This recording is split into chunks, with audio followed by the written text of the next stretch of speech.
नमस्कार, मेरा गांव मेरी खबर देख रहे हैं आप और मैं हूं आपके साथ रंजना सिंह राठौड़। बुलेटिन की शुरुआत करेंगे राजधानी लखनऊ की खबर के साथ, जहां पर प्रमुख सचिव आवास ने एलडीए वीसी से जवाब मांगा है। एलडीए द्वारा बनाए गए अपार्टमेंट का ये पूरा मामला, जहां पर 150 करोड़ कॉपर्स फंड के लिए खटखटाया शासन का दरवाजा। कानून मंत्री ब्रजेश पाठक की इस शिकायत पर बड़ी कार्रवाई हुई। अपार्टमेंट का लगभग 150 करोड़ कॉपर्स फंड दबाए बैठा है एलडीए। एलडीए वीसी ने 15 दिन में जवाब मांगा।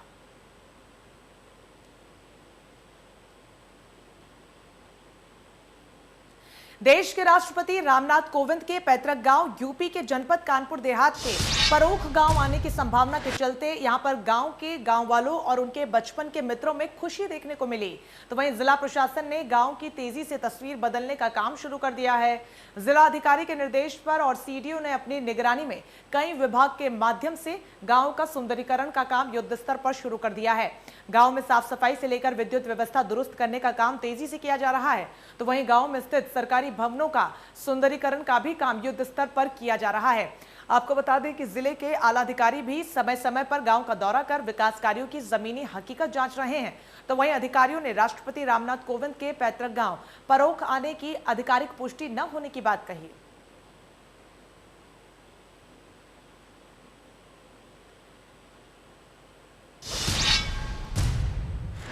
उत्तर प्रदेश में पंचायत चुनाव को लेकर चुनाव आयोग ने 15 जून से 3 अप्रैल के बीच की तिथि तय कर दी है। इस बीच जिला पंचायत अध्यक्ष पद के चुनाव के साथ साथ संभवतः ब्लॉक प्रमुख पद का चुनाव भी करवाया जाना प्रस्तावित है। जनपद मुजफ्फरनगर में एक और जहां पर जिला पंचायत अध्यक्ष पद का चुनाव बहुचर्चित होने के साथ साथ समर्थन और विरोध के चलते काफी चर्चाओं में बना हुआ है। तो वहीं ब्लॉक प्रमुख पद के चुनाव को लेकर भी सत्ताधारी पार्टी भाजपा और संयुक्त विपक्ष के बीच आरोप प्रत्यारोप के साथ साथ खींचतान भी शुरू हो गई है। सूत्रों की अगर माने तो जनपद में 1 लाख से लेकर 5 लाख तक बीडीसी सदस्यों के दाम तय किए गए हैं, क्योंकि इन चुनावों में खरीद फरोख्त की संभावनाएं अधिक रहती हैं। इसी गहमागहमी के चलते बघरा ब्लॉक प्रमुखी का चुनाव इस समय काफी सुर्खियों में है, जहां थाना तितावती क्षेत्र के गांव डिडावली के एक बीडीसी सदस्य काफी के कथित रूप से अपहरण के मामले में हाई प्रोफाइल ड्रामा चल रहा है। 2 दिन पहले इस बीडीसी सदस्य धर्मेंद्र प्रजापति की पत्नी ने भाजपा के प्रत्याशी गौरव पवार और कुछ पुलिस कर्मियों पर अपने पति को जबरन उठाकर ले जाने का आरोप लगाते हुए थाने में तहरीर दी। मुजफ्फरनगर ब्लॉक प्रमुख चुनाव को लेकर मची खींचतान।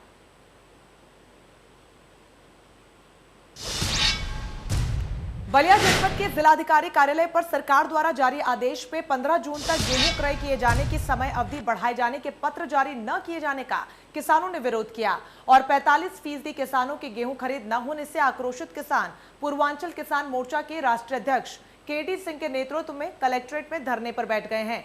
बताते चलें कि जिले में अधिकांश किसान अभी भी लाइन में टोकन लिए खड़े हैं और शासन द्वारा समय वृद्धि के आदेश निर्गत नहीं हुए हैं, जिससे किसान असमंजस की स्थिति में है। एक तरफ कोरोना काल में अधिकांश समय तक क्रय केंद्र बंद रहा, तो वहीं खुला भी तो अधिकारियों कर्मचारियों की हिला हवाली की स्थिति उत्पन्न करने से किसान महीनों से अपने गेहूं तोल के इंतजार में है। तो वहीं दूसरी तरफ शासन द्वारा कांटों के क्रय केंद्र की क्षमता भी 350 क्विंटल निर्धारित है और हर सेंटर पर एकल कांटा, जिससे किसानों की दुर्दशा बढ़ी है। धरने पर बैठे किसान नेता केडी सिंह ने कहा कि समय रहते सरकार को किसानों की समस्या का निराकरण करना चाहिए। अभी लगभग आधे किसानों का गेहूं खरीद नहीं हुआ है।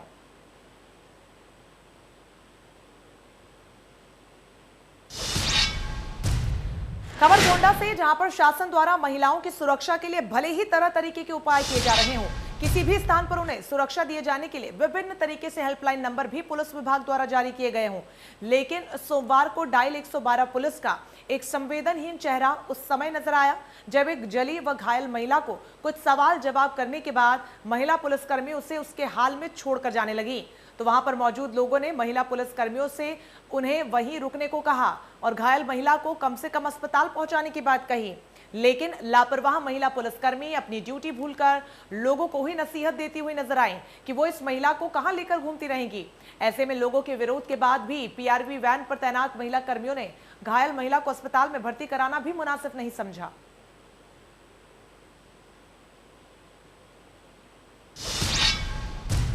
यूपी सरकार की मंत्री स्वाति सिंह कानपुर पहुंची। राजकीय बाल गृह का उन्होंने निरीक्षण किया।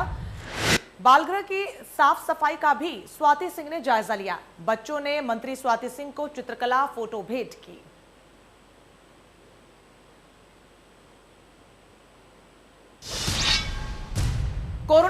के चलते बंद हुए देश भर के ऐतिहासिक स्मारकों को कल यानी कि 16 जून से खोल दिया जाएगा, जिसमें ताजमहल जैसी खूबसूरत इमारतें भी शामिल हैं। विगत वर्ष 2020 में भी कोरोना संक्रमण के कारण ताजमहल, आगरा किला, फतेहपुर सीकरी समेत देश भर के केंद्रीय संरक्षित स्मारकों को पर्यटकों के लिए बंद कर दिया गया था। ताजमहल के दरवाजे 207 दिन तक खुलने के बाद फिर बंद हो गए थे। बीते साल 188 दिनों तक ताजमहल सैलानियों के लिए बंद किया गया था। कोरोना संक्रमण की दूसरी लहर में 15 जून तक ताजमहल बंद रखने के आदेश थे। अनलॉक की प्रक्रिया शुरू होने पर पर्यटन से जुड़े लोगों ने ताजमहल और अन्य स्मारकों को भी खोलने के लिए मांग उठाई थी, ताकि लोगों को रोजगार मिल सके। अब एएसआई विभाग की ओर से देश भर के संरक्षित स्मारकों को खोलने का फैसला लिया गया है।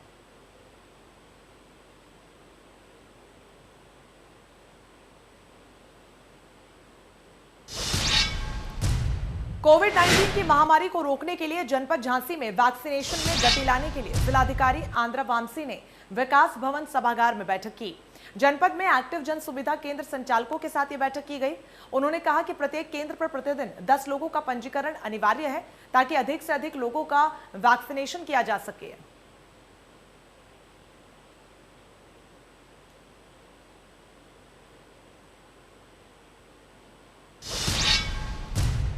खबर प्रयागराज से, जहां पर मामूली विवाद में 2 गुटों में मारपीट हो गई। मारपीट से इलाके में अफरा तफरी का माहौल बन गया।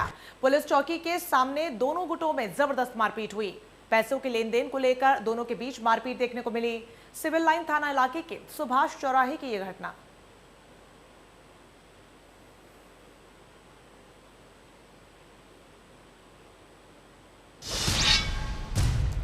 खबर कानपुर देहात से, जहां पर वैक्सीनेशन अभियान को और तेज करने के साथ ग्रामीणों को कोरोना की वैक्सीन लगवाने के प्रति जागरूक करने के उद्देश्य से जागरूकता कार रैली निकाली गई।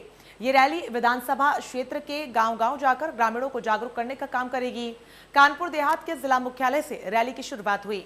विधायक प्रतिभा शुक्ला की जागरूकता कार रैली को मुख्य विकास अधिकारी सौम्या पांडेय और एसपी केशव कुमार चौधरी ने हरी झंडी दिखाकर रवाना किया। अकबरपुर रनिया विधायक प्रतिभा शुक्ला की माने तो केंद्र की मोदी सरकार और प्रदेश की योगी सरकार जनता को कोरोना महामारी से बचाने की हर संभव कोशिश कर रहे हैं। कानपुर देहात में भी अभियान को और तेज किया गया और उसी सिलसिले में इस कार रैली को निकाला गया।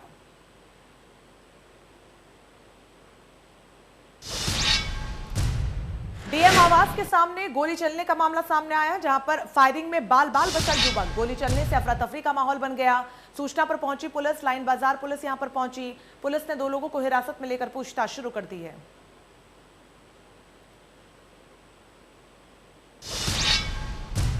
महाराजगंज जनपद की कोतवाली पुलिस और स्वाट टीम ने बाइक लिफ्टिंग गैंग का खुलासा करते हुए चोरी की 17 बाइक को बरामद किया। ये सभी बाइक महाराजगंज, सिद्धार्थनगर, कुशीनगर जनपद से चोरी की गई हैं। पुलिस ने गैंग के 3 सदस्यों को गिरफ्तार किया है, जिनमें से एक आरोपी नाबालिग है। नाबालिग आरोपी नजरे आलम पहले भीड़भाड़ में खड़ी गाड़ियों की रेकी करता था। बाद में आरोपी शोएब और अशरफ गाड़ियों की चोरी कर एक ऑटो सर्विस सेंटर में छिपा देते थे। मौका पाकर इन गाड़ियों के चेसिस और इंजन इधर उधर करके चोरी की इन बाइकों को नेपाल में बेच देते थे। पुलिस अधीक्षक प्रदीप गुप्ता ने बाइक लिफ्टिंग गैंग का खुलासा करते हुए बताया कि 3 जिलों से ये चोरी करके बाइक अच्छे दामों पर नेपाल भेज दिया करते थे।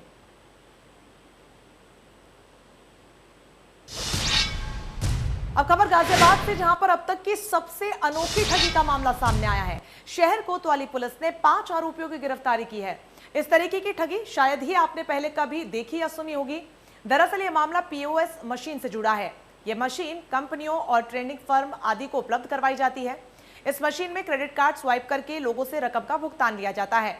मोमिन नाम के युवक ने फर्जी कंपनी खोलकर एक बैंक से इसी तरीके की पीओएस मशीन जारी करवा ली थी। और यही नहीं, इसके बाद करीब 18 क्रेडिट कार्ड भी बनवाए गए। ये सभी क्रेडिट कार्ड फर्जी दस्तावेजों पर बनवाए गए थे। इन क्रेडिट कार्ड को संबंधित पीओएस मशीन में स्वाइप करके करीब 32 लाख रुपए के ट्रांजैक्शन कर लिया गया। इसके बाद बैंक को बता दिया गया कि क्रेडिट कार्ड धारकों ने शिकायत की है कि उनके कार्ड से रकम डेबिट हो गई है, मगर ट्रांजैक्शन सफल नहीं हो पाई। लेकिन बैंक द्वारा फर्जी फर्म की ठगी को भांप लिया गया और मामला प्रकाश में आ गया।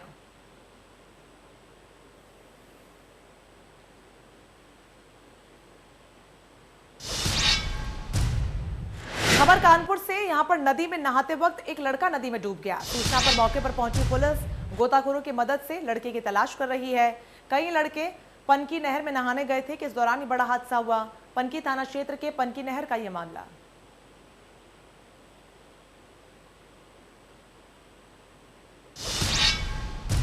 कानपुर के कल्याणपुर थाना क्षेत्र में कमरे से संदिग्ध परिस्थितियों में व्यक्ति का शव मिलने से क्षेत्र में हड़कंप मच गया। सूचना पर पहुंची पुलिस मामले की जांच में जुट गई है, तो वहीं व्यक्ति की पहचान लखनऊ निवासी नितिन तिवारी के रूप में की गई है। पुलिस ने फिलहाल शव को कब्जे में लेकर पोस्टमार्टम के लिए भेज दिया है और साथ ही परिजनों की तहरीर पर मामला दर्ज कर आगे की कार्रवाई शुरू कर दी है।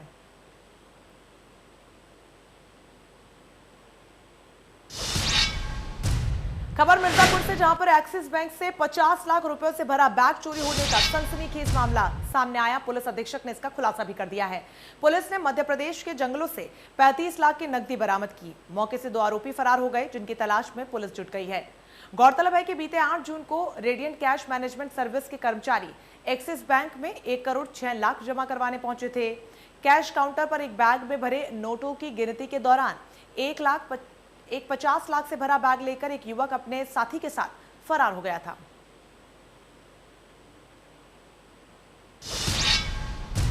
तो वहीं मुरादाबाद जनपद में एक सनसनीखेज घटना हुई है, जिसमें प्रेमी मंगेतर ने अपनी प्रेमिका की शादी से महज 5 दिन पहले ही हत्या कर ली है। हत्या करके शव गांव के बाहर फेंक दिया। पिता खुशी खुशी अपनी बेटी का शादी का कार्ड बांटकर वापस अपने घर जा रहे थे, लेकिन रास्ते में उन्हें लोगों की भीड़ दिखाई दी। पिता ने रुककर उस भीड़ में अपनी बेटी का शव देखा तो उनके पैरों तले जमीन खिसक गई। पिता ने पुलिस को बेटी की शादी के बारे में जानकारी दी और बताया कि बेटी अपने प्रेमी मंगेतर के साथ शॉपिंग करने के लिए घर से निकली थी। पुलिस ने मामले की गंभीरता को देखते हुए आरोपी प्रेमी की तलाश में जुट गई है और आरोपी प्रेमी को गिरफ्तार कर लिया गया है, जिससे अपना जुर्म भी कबूल कर लिया है। पुलिस ने आरोपी को गिरफ्तार कर जेल भेज दिया है।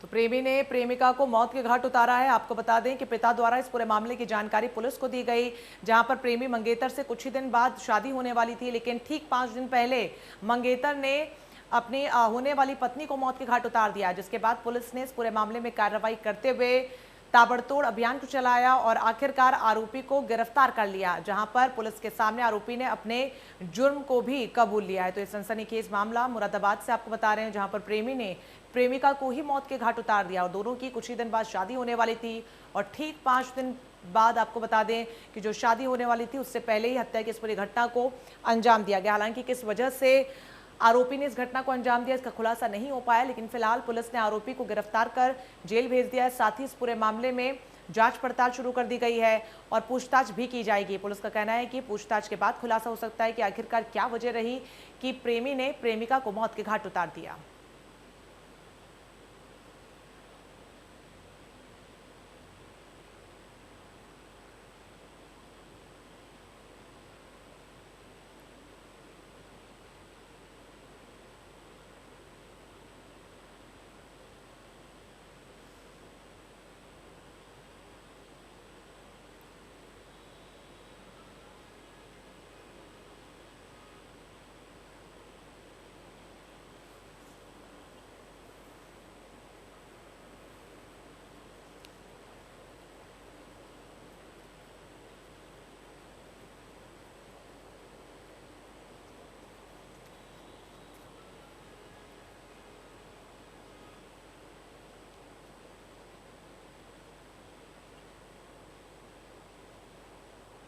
तो मुरादाबाद से पूरा मामला, जहां पर प्रेमी ने प्रेमिका को मौत के घाट उतारा है। तस्वीरें आपको दिखा रहे, यही वो आरोपी जिसे फिलहाल पुलिस ने गिरफ्तार कर लिया है।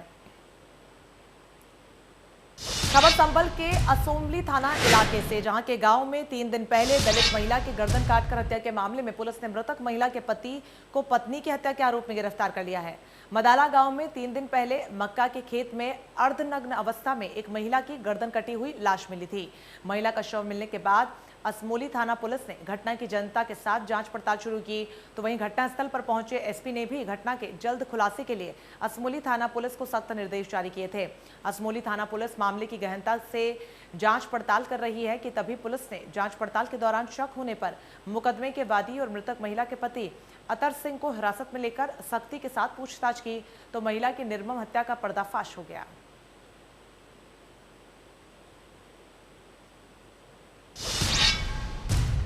लखनऊ समेत उत्तर प्रदेश के तमाम पर्यटक स्थल खुलने वाले हैं। कोरोना की दूसरी लहर के बाद अब संक्रमण कम हो रहा है, जिसके साथ अब कोरोना कर्फ्यू से छूट मिलने भी शुरू हो गई है। लखनऊ के रिवर फ्रंट पर भी अब लोग 16 जून से जा सकेंगे। रिवर फ्रंट खुलने से पहले वहां की तैयारियों का जायजा लिया हमारे सहयोगी ने।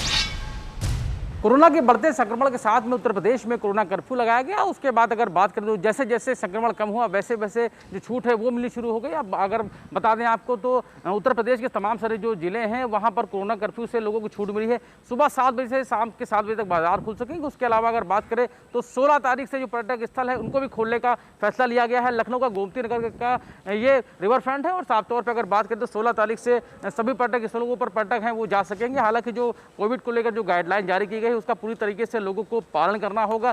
सैनिटाइजेशन का काम है वो लगातार किया जा रहा है और साफ तौर पर जो पर्यटक स्थल है उनको इंतजार था कि जो लोग हैं वो यहाँ पर आएंगे। साफ तौर से इससे जुड़े हुए तमाम सारे ऐसे लोग हैं जिनका रोजगार चलता है, चाहे वो गाइड हो या उसके अलावा तमाम सारे ऐसे होटल्स हैं, रेस्टोरेंट हैं या तमाम सारे ऐसे लोग हैं जो कहीं ना कहीं रोजगार है इस पर्यटक स्थल से जुड़कर लोगों का रोजगार चलता है। वो रोजगार पूरी तरीके से बंद हो गया था। अब 16 तारीख से जो पर्यटक स्थल है वो खोले जाएंगे। साफ तौर पर लोगों का जो रोजगार है वो एक बार फिर से लौटेगा। हालांकि इसको लेकर जो दिशा निर्देश है वो जारी किए गए हैं कि एक समय में 100 लोग ही एक पर्यटक स्थल पर हो सकेंगे, ऐसी जानकारी मिली है। उसके अलावा जो गाइड रहेंगे वो साफ तौर पे जो कोरोना गाइडलाइन है उसको लेकर लोगों को जागरूक करेंगे। और सबसे बड़ी बात यह है कि एक समय में 100 लोगों के आसपास जो एक पर्यटक स्थल वहां पर लोग रह सकेंगे, ऐसी जानकारी मिली है। और उसके अलावा सभी का मास्क लगाना जरूरी होगा। उसके अलावा सोशल डिस्टेंसिंग का पालन है वो करना होगा और जितने भी पर्यटक स्थल है वहां पर सैनिटाइजेशन का काम है वो लगातार किया जाएगा। Ravi Kumar, India news, Lucknow. Corona काल में बंद हुए सभी पर्यटक स्थल अब 16 जून से खोले जाने हैं। कोरोना के घटते संक्रमण के साथ अब छूट मिलनी शुरू हो गई है। लखनऊ की मरीन ड्राइव पर भी लोग आ सकेंगे। पर्यटक स्थलों को खोले जाने के फैसले से लोगों में खुशी का माहौल है।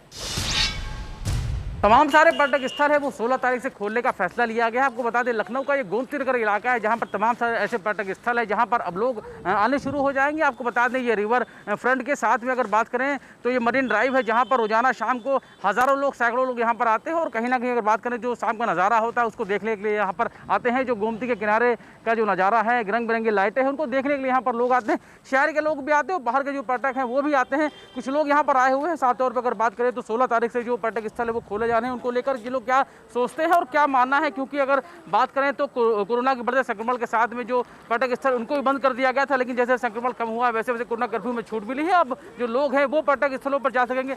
ये बताइए आप लोग कहाँ से आए हैं? हम लोग लखीमपुर से आए हैं। अच्छा, पर्यटक स्थल सारे बंद हो गए थे, अब 16 तारीख से एक बार फिर से खोलने का फैसला लिया गया है। इनको क्या लगता है कि अब कितना अच्छा रहेगा आप लोगों के लिए?